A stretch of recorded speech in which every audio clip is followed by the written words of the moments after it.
La Corée du Sud a annoncé jeudi avoir tiré 2 missiles balistiques en simulation d'une frappe nucléaire tactique visant à détruire totalement les principaux centres de commandement et les bases aériennes, de l'autre côté de la frontière, en Corée du Sud. Ces tirs interviennent à quelques heures de la fin des manœuvres militaires conjointes entre Washington et Séoul. La Corée du Nord a confirmé jeudi 31 août avoir procédé à 2 tirs de missiles balistiques de courte portée, expliquant qu'il s'agissait d'une « simulation de frappe nucléaire tactique » en réponse aux manœuvres américano-sud-coréennes, a rapporté l'agence d'État nord-coréenne KCNA. Ces tirs interviennent à quelques heures de la fin des manœuvres militaires conjointes entre les États-Unis et la Corée du Sud, Ulchi Freedom Shield, qui suscite toujours l'ire de Pyongyang. Ces missiles ont été tirés mercredi, en simulation d'une frappe nucléaire tactique visant à détruire totalement les principaux centres de commandement et les bases aériennes, de l'autre côté de la frontière, en Corée du Sud, selon KCNA. Ils ont été lancés en direction de la mer de l'Est, appelée aussi mer du Japon, selon l'armée sud-coréenne et japonaise. Le premier a été lancé vers 23h38, 14h38 GMT, à une altitude maximale d'environ 50 km et à une distance de vol d'environ 350 km. Le second vers 23h46, à une altitude maximale d'environ 50 km et à une distance de vol d'environ 400 km, selon l'armée japonaise. L'exercice vise à envoyer un message clair aux ennemis, a déclaré l'armée du Nord, selon KCNA.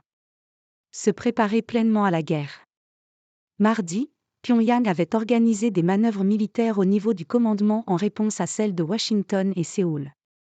À cette occasion, le dirigeant nord-coréen Kim Jong-un a visité un poste de commandement d'entraînement, selon KCNA.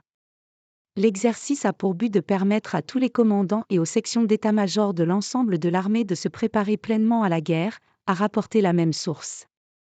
L'état-major interarmée de la Corée du Sud a quant à lui déclaré que l'armée du Sud maintenait un état de préparation complet en étroite coopération avec les États-Unis. Lors des manœuvres aériennes conjointes, au moins un bombardier stratégique américain B-1B a survolé mercredi la péninsule coréenne, selon Yonhap, un détail qui a particulièrement irrité Pyongyang.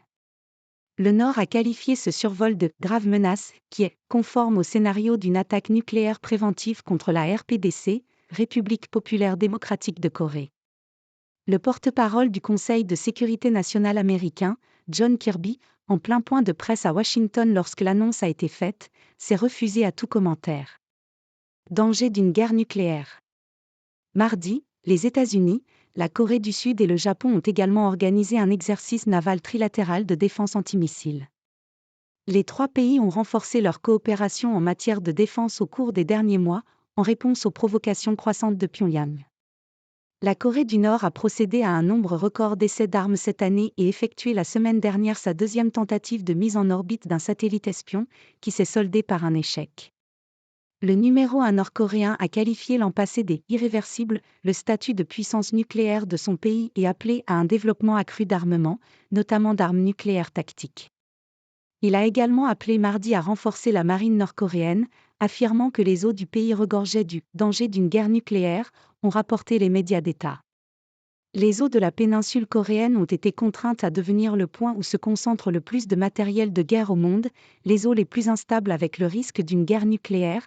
Selon le dirigeant nord-coréen, réussir à développer rapidement la force navale est devenu une question très urgente compte tenu des récentes tentatives d'agression de l'ennemi, a-t-il fait valoir.